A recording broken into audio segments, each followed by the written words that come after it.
There's a plant growing in swamps across North America that's fed humans for 30,000 years. Every part is edible, root to flower. But there's one mistake that could land you in the emergency room. This is cattail. And if you think it's just decorative pond filler, you're about to learn why survivalists call it the supermarket of the swamp. 1 acre produces more starch than an acre of potatoes. The Cree, Navajo, and Maori harvested it as a staple crop. During the Great Depression, it kept families alive. Then, we forgot it existed. But here's what they don't tell you. Let's establish the facts. Tifa, commonly called cattail, bulrush, or reed mace, isn't some fringe wilderness plant. Archaeological evidence from lakeside settlements in Switzerland dates cattail pollen consumption back 30,000 years. This isn't theory. This is stratigraphic data. According to USDA wetland ecology studies, 1 acre of cattail marsh produces approximately 6,200 pounds of rhizome starch. That's double the caloric yield of potatoes per square foot. The young shoots taste like cucumber. The pollen is 100% protein. The roots, pure carbohydrate. This isn't a social media superfood. This is a calorie source proven across millennia. Indigenous communities across 5 continents used it as primary food. The Maori called it raupo. The Ojibwe called it apakweshk. So why did it disappear from our diets? 3 reasons. Industrial agriculture favored crops you could harvest with machines. Cattails grow in wetlands, land we drained for development.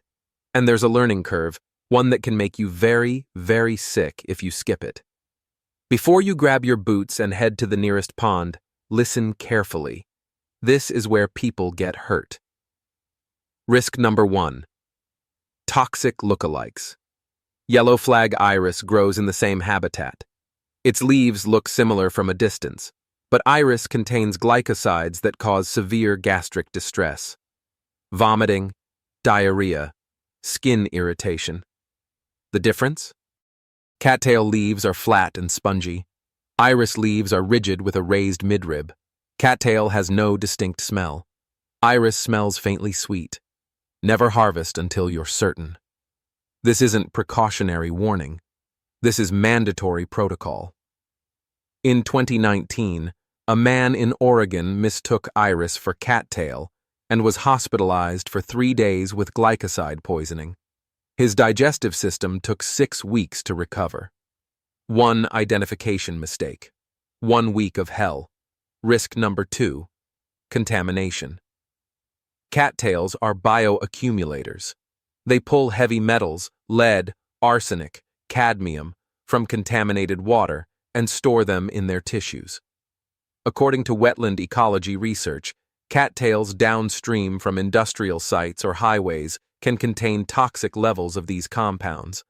The rule is never harvest within 200 feet of roads, factories, or agricultural runoff. Test the water first or move to a clean source. This isn't excessive caution. This is basic chemistry. Risk number 3. Waterborne parasites. Anything growing in standing water can harbor parasites. Giardia, Cryptosporidium, E. coli. These won't kill you, but they'll make you wish they had.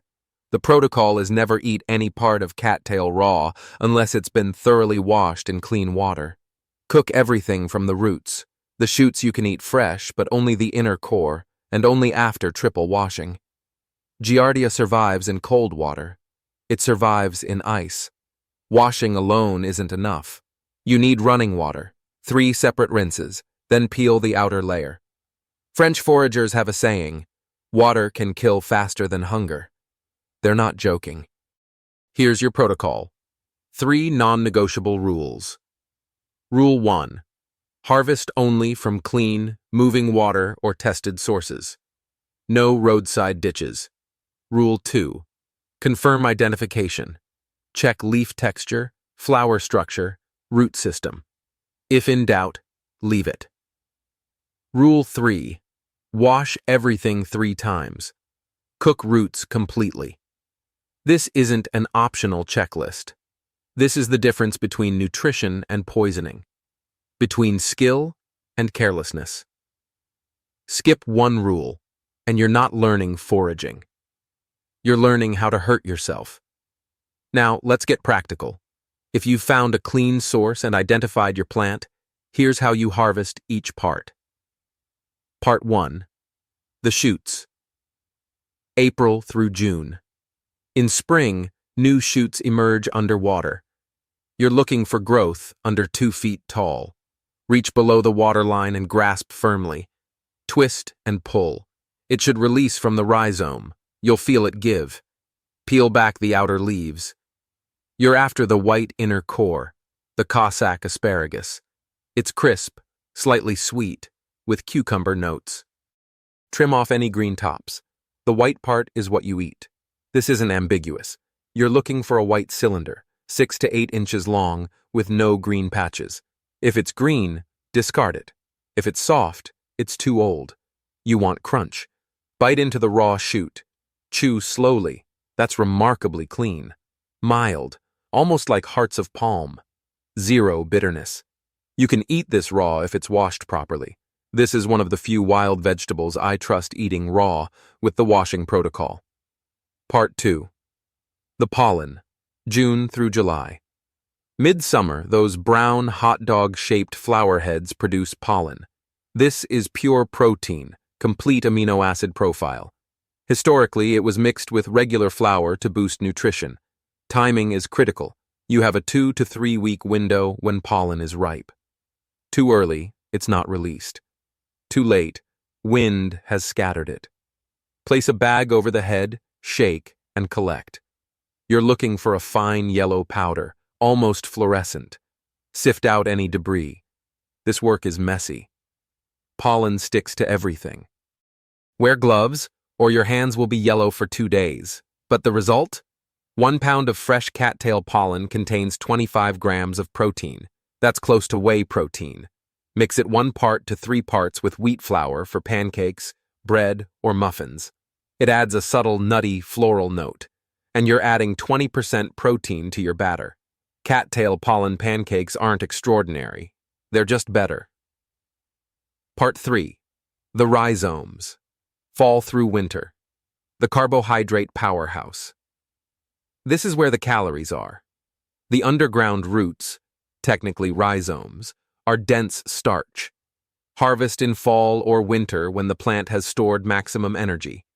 You need a shovel or digging stick. These roots spread horizontally just below the mud. Dig around the base and pull. You'll get 2 to 4 feet of thick, fibrous root. Rinse thoroughly. This will take time. Mud clings to every fiber. Peel the outer layer.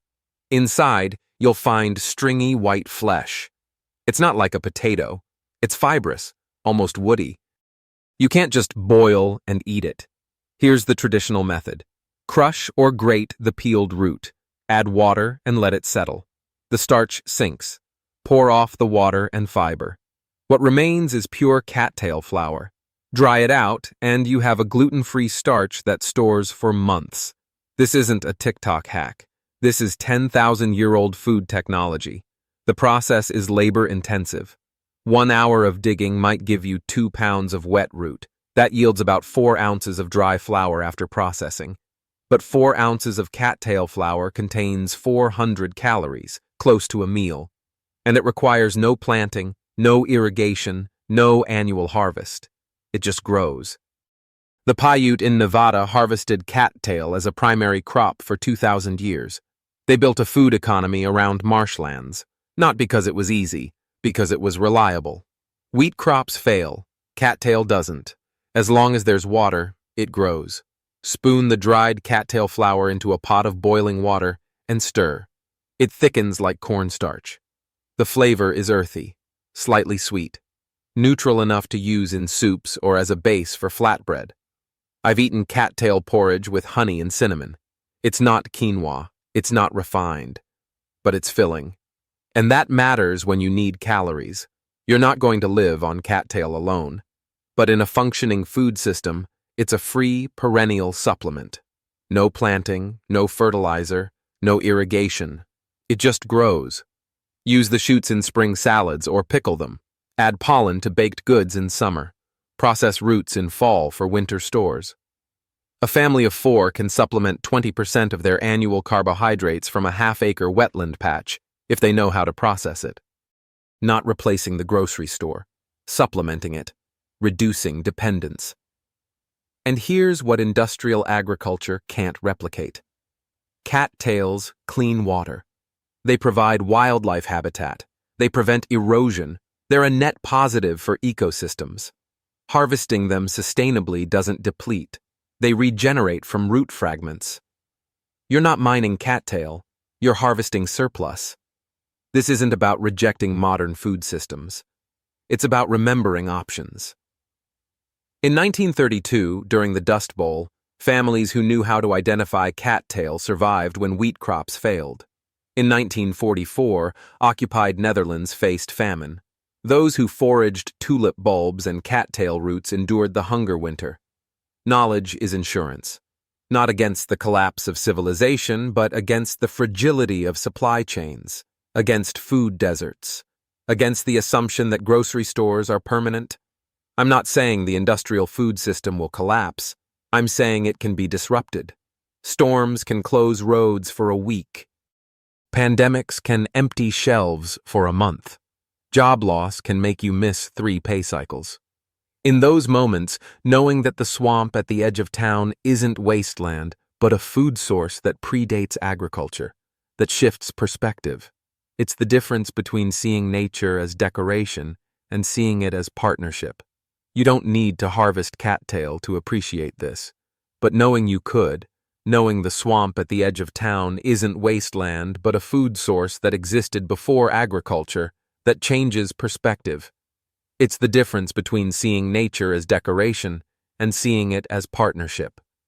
I'm not asking you to abandon the supermarket. I'm asking you to learn one more skill. A skill that doesn't become obsolete with technology. A skill that every ancestor of every person watching this video once had. If you take one thing from this, make it the safety protocol. Never compromise on identification. Never harvest from contaminated water. Never skip washing and cooking. Follow those rules, and cattail is as safe as any vegetable in your garden. Ignore them, and you're risking illness. The plant isn't dangerous. Carelessness is. The difference between knowledge and information is responsibility. I can give you information in 15 minutes. Knowledge requires you to do the work. Learn identification. Find clean sources. Practice processing. 30,000 years ago, someone figured this out. They watched, tested, and passed the knowledge down. That knowledge didn't vanish. We just stopped listening. The cattail is still there, still growing, still offering. The question isn't whether it works. The question is whether we're willing to pay attention. Food systems don't collapse because of lack of food. They collapse because of lack of knowledge about where to find it. If you're serious about learning this, I've linked water testing kits and field identification guides below. Start small. Learn one plant. Master it. Then move to the next. That's how you build real food security. Not by hoarding, by knowing. Here's what matters. Every single part of this plant has been studied. The nutritional data is documented. The risks are known. The processing methods have been refined over millennia. This isn't experimental foraging. This is ancestral technology meeting modern understanding. The Cree didn't guess about cattail. They knew. The Maori didn't hope it was safe. They had protocols. We've lost those protocols, but the plant remains unchanged. The knowledge is recoverable. What I'm describing isn't wilderness survival. It's food literacy. The ability to look at a landscape and see not just scenery, but resources. Not just plants, but systems. Cattail doesn't grow in isolation. It indicates clean water, stable hydrology, biodiversity. Learning to identify it teaches you to read ecosystems. That literacy extends beyond food. It's environmental awareness. It's understanding how natural systems function and how human systems depend on them. The industrial food system is a miracle. It feeds billions. But it's also fragile, dependent on fossil fuels, vulnerable to climate disruption, concentrated in the hands of few corporations. Supplementing it with local knowledge doesn't reject it. It strengthens resilience. It creates redundancy. It means one supply chain failure doesn't equal hunger. I've spent years studying this. Not because I expect societal collapse, but because I respect my ancestors. They survived ice ages, droughts, wars, plagues.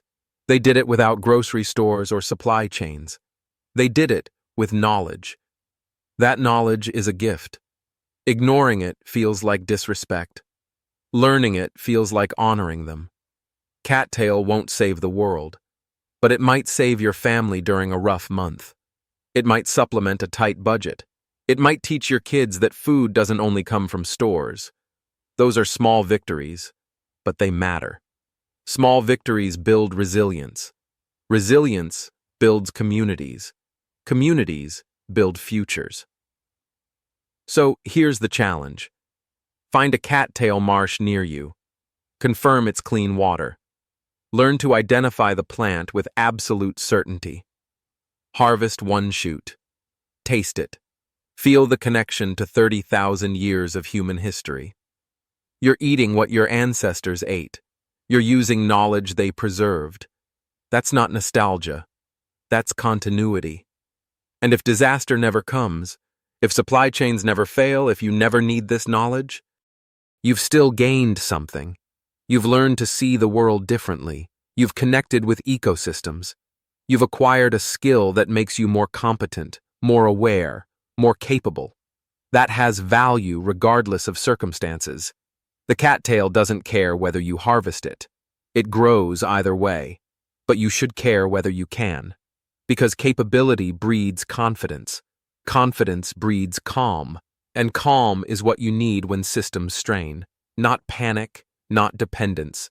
Calm competence rooted in knowledge. 30,000 years. One plant. Endless lessons. The cattail is still teaching. The question is whether we're still learning. Start now.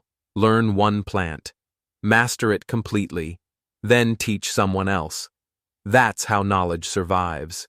Not by writing it down, though that helps, but by doing it, practicing it, passing it on. That's the real insurance policy. Not stored food, stored knowledge. The swamp is waiting. The cattail is growing. The choice is yours.